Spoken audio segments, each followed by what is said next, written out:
और अब अगली खबर यूपी से ही है, जहां फतेहपुर के मकबरे में बवाल करने वालों पर पुलिस ने सख्ती अपनाई है। पुलिस ने पूरे मामले में एफआईआर दर्ज कर ली है। इसमें 10 नामजद आरोपी और 150 अज्ञात लोगों के नाम हैं। इसके अलावा पुलिस ने आरोपियों की गिरफ्तारी के लिए कई टीमें गठित की हैं। कल फतेहपुर के मकबरे में जमकर बवाल हुआ था। हिंदू महासभा समेत कई हिंदू संगठनों के 2000 लोग ईदगाह में बने मकबरे में जमा हो गए थे और वहां तोड़फोड़ की थी। तस्वीरें आपके सामने हैं। मकबरे में भगवा झंडा भी लहरा रहा है। मकबरे के अंदर पूजा की कोशिश भी हुई।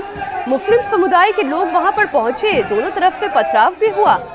बाद में जब पुलिस की टीम मौके पर पहुंची तो पुलिस वालों पर भी पथराव किया गया। मकबरे में पहले से ही पुलिस तैनात थी, लेकिन पूरे बवाल के दौरान वो केवल तमाशबीन ही नजर आई। हालांकि संख्या पुलिस की बहुत कम थी और इन बवालियों की बहुत बड़ी थी। कई थानों से पुलिस फोर्स बाद में यहाँ पर बुलाई गई। इसके बाद पूरे इलाके को खाली कराया गया। फिलहाल पुलिस ने मकबरे में पीएससी की 3 कंपनियां तैनात कर दी हैं। 6 जिलों की फोर्स भी है।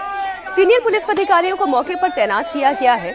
पुलिस अब आरोपियों की धरपकड़ में जुटी है। कल सुबह फतेहपुर के मकबरे में बवाल हुआ था। शाम होते होते पुलिस का डंडा आरोपियों पर चलना शुरू हो गया। पुलिस ने एफआईआर दर्ज कर ली है, जिसमें संपत्ति को नुकसान पहुंचाने और सामाजिक सौहार्द बिगाड़ने की धाराएं लगाई गई हैं। पुलिस ने जिन 10 लोगों को नामजद आरोपी बनाया है, उनमें धर्मेंद्र सिंह बजरंग दल, अभिषेक शुक्ला बीजेपी से जुड़े हैं, जबकि अजय सिंह जिला पंचायत सदस्य हैं। आरोपियों में देवनाथ धाकड़, पुष्पराज पटेल, ऋतिक पाल, प्रसून तिवारी और विनय तिवारी बीजेपी से जुड़े हैं, जबकि पप्पू चौहान समाजवादी पार्टी के कार्यकर्ता हैं। फतेहपुर के एसपी के मुताबिक अब हालात पूरी तरीके से काबू में हैं। देखिए, जो लोग इसमें शामिल थे उन लोगों को पहचान करके उन लोगों के खिलाफ एक एफआईआर कोतवाली थाने में दर्ज की गई है। जो 10 लोग इसमें नेम्ड हैं और 150 लोग करीब इसमें अज्ञात हैं।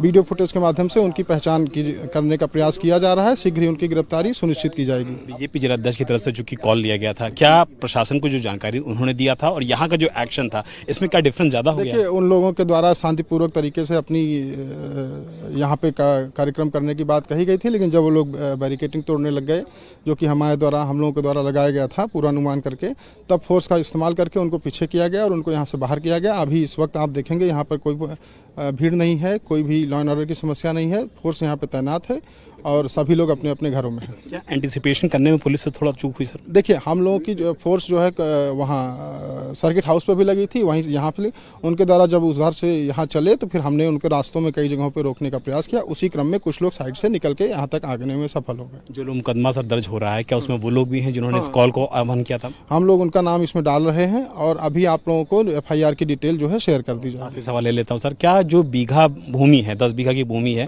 क्या लगता है वो भी कहीं ना कहीं इसके पीछे एक विवाद के पीछे वजह हो सकती है कि दिख तो मकबरा सामने रहा है लेकिन असल वजह कुछ और है? देखिए, इसमें जो है राजस्व अभिलेखों के आधार पर जो है देखा जाएगा और जो चीज निकल के आएगी उसी के हिसाब से अनुरूप कार्रवाई की जाएगी। अब सवाल तो ये है कि आखिर फतेहपुर में ये पूरा बवाल हुआ क्यों? इसके पीछे की जड़ क्या है? दरअसल हिंदू संगठन कल नवाब अबू समद मकबरे में पूजा करने के लिए पहुंचे थे। उनका कहना यह था कि ये तो प्राचीन शिव और कृष्ण का मंदिर है, जिसे तोड़कर यहाँ पर मकबरा बनाया गया। मुस्लिम समुदाय इस दावे को खारिज करता है।